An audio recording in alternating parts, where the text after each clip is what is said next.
Hi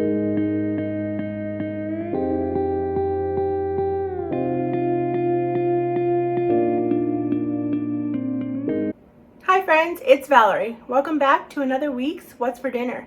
If you're new here, welcome. I'd love if you'd hit that subscribe button and join my YouTube family. I put out What's for Dinner videos every Monday, as well as some other lifestyle type videos along the way. And this week I've got another 3 inspiration meals for you, and I hope that you enjoy them. So let's get started. This first recipe is for tuna casserole. First thing you're going to want to do is bring a large pot of water to a boil. I'm going to be using these extra broad egg noodles, and this is a 12-ounce package, and just go ahead and cook these according to your package directions. While those noodles were cooking, I'm just going to go ahead and prep the cheese that I'll be using in them. I'm using about 2 cups of jack cheese. You can use shredded bag of cheese as well, just about 2 cups of jack or cheddar cheese, or even a mixture of both. Once my noodles were done, I went ahead and drained those and set them aside. And to the same pot I used to make the noodles, I'm just going to go ahead and take the contents of 2 cans of tuna and place it in there. And right now I have my pan on low. And then to that, I'm also going to be just stirring it up. I like to heat the tuna up a bit. You don't have to do that at all. And then you're going to go ahead and add in 2 cans of cream of mushroom soup. And I'm just using the Aldi brand one here, which I think I'm going to switch. I don't know if I like the consistency of this. I can never manage to just like get it out of the can easily. I always have to really scoop it out. Next, I'm going to be adding in about a cup of milk, and then go ahead and give that a good stir to incorporate all those ingredients together. And then I'm going to go ahead and add in some of my cheese, and I'm adding maybe about a cup to a cup and a quarter. You want to save some just to top the top of your casserole before baking it. So just after you've added your cheese, just give that another good stir to get the cheese all nice and melted. And then you're going to want to add in your egg noodles to that nice cheesy tuna mixture, and go ahead and just fold that mixture into the noodles. You don't want to like stir too hard, just give it a nice fold so that you don't just break all your noodles apart. And your noodles should be an nice al dente texture, because like you'll see here, you're going to be putting them in a baking dish, and you're going to bake in the oven, so it's going to continue to cook a little bit more. So yeah, just go ahead and place all of that into, I'm using a 9x13 baking dish, and I see here that I didn't do the best job of mixing, so I have some noodles without sauce, so I'm just making sure to get those nice and covered as well, and then in an even layer. And then I'm just going to go ahead and top those with the remainder of my cheese.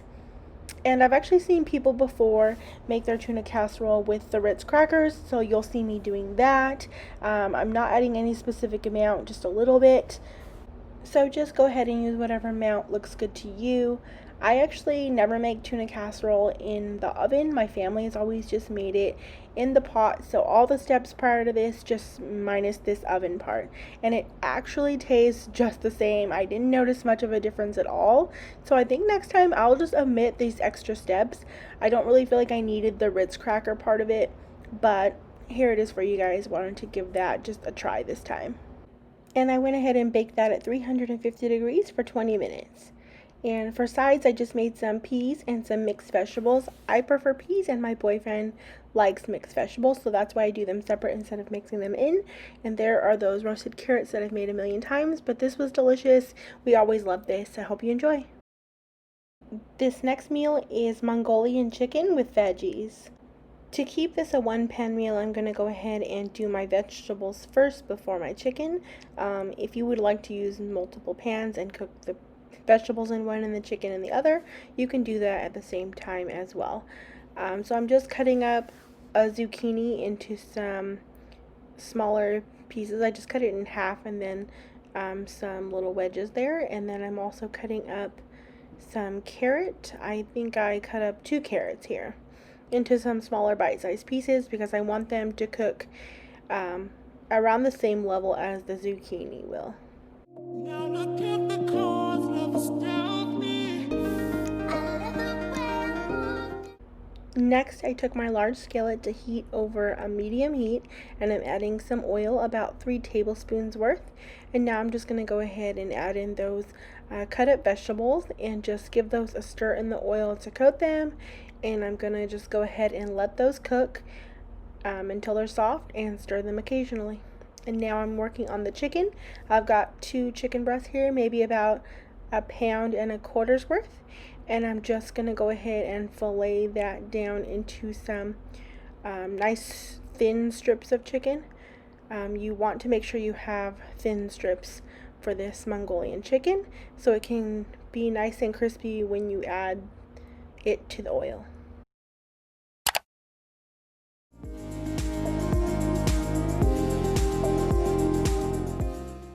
And once those vegetables were done and tender to my liking, I went ahead and removed them from the pan and placed them in a bowl. And I always put my bowls in the microwave so they can contain the heat and not get too cold quickly. So yeah, I'm just going to remove those vegetables, and then I'm going to go ahead and add a little extra oil into my pan, another few tablespoons. And now I'm taking my chicken and placing 3 tablespoons of cornstarch on it.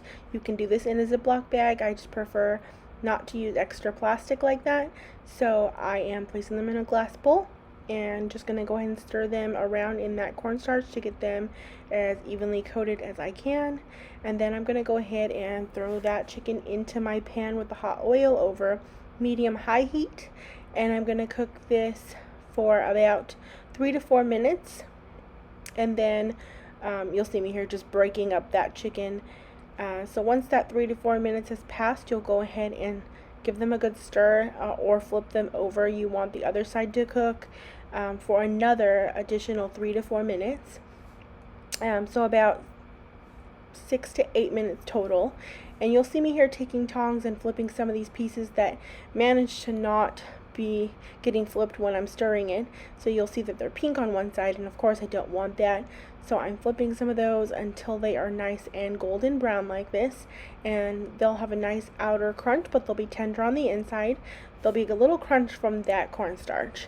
So once that's done, go ahead and just remove those to the same bowl that you have your vegetables in. And I went ahead and just set that back into my microwave. And now I'm taking about a tablespoon each of minced garlic and minced ginger, and I'm just going to go ahead and saute that for about 30 seconds. And then I'm going to be mixing in a 1/2 cup of soy sauce to that, as well as 1/3 cup water, and then about a 1/2 cup of brown sugar. I didn't have dark brown sugar, which is what I would have used, so I'm just substituting that with some regular just brown sugar.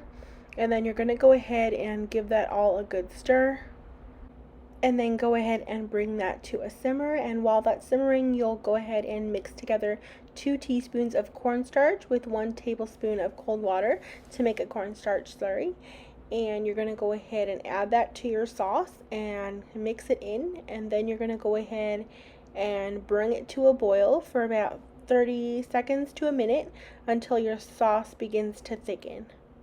And then once your sauce goes ahead and thickens, you're going to go ahead and add that chicken and vegetables to it and stir it all to get it all coated with the sauce.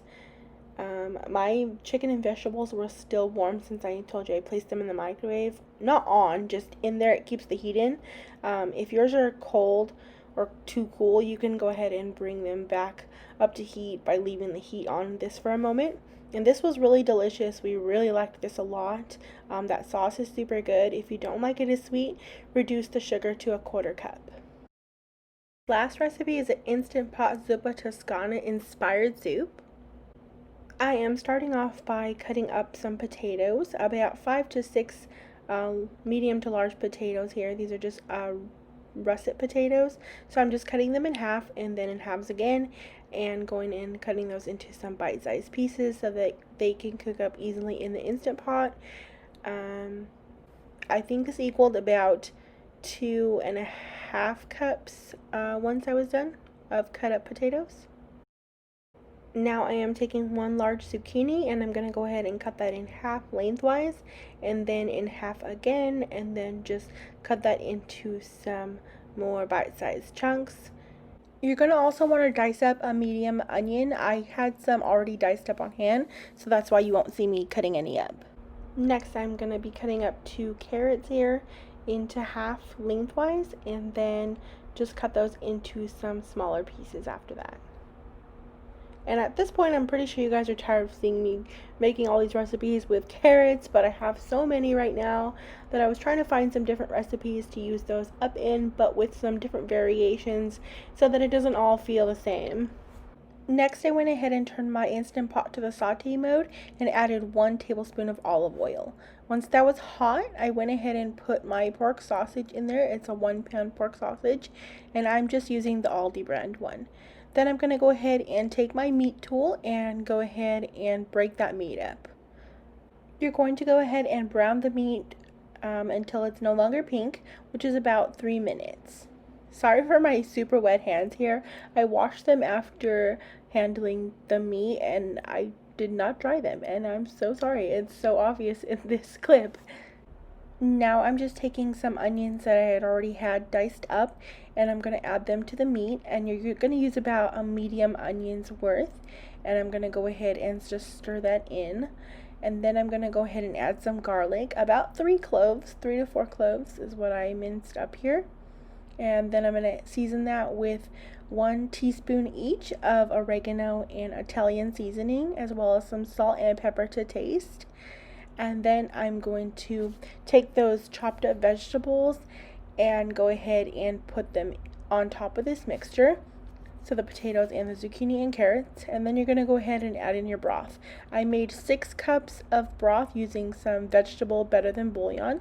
You can use whatever kind of broth you would like. I also decided I wanted to add some corn to this, so I'm adding 1 can of corn and giving that all a good stir. And then you're going to go ahead and place the lid on your Instant Pot and make sure it's in the sealing position and cook that on manual for 10 minutes. And you can instant release this pressure or leave it for a few minutes, natural release like I did.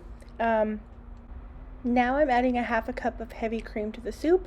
I wasn't sure I was going to do this, but I decided I wanted to give it a try, and it was worth it. It tasted really good, but it would also be fine without the heavy cream because I did taste it and it was delicious. This soup was super good, and we don't normally eat soup in the summer, but we had the AC on and it sounded really good to use up some of these vegetables, so I hope you enjoy that. Thanks so much for watching, friends. Don't forget to hit that subscribe button so you don't miss out on any future What's for Dinner videos. I hope you all have an amazing week.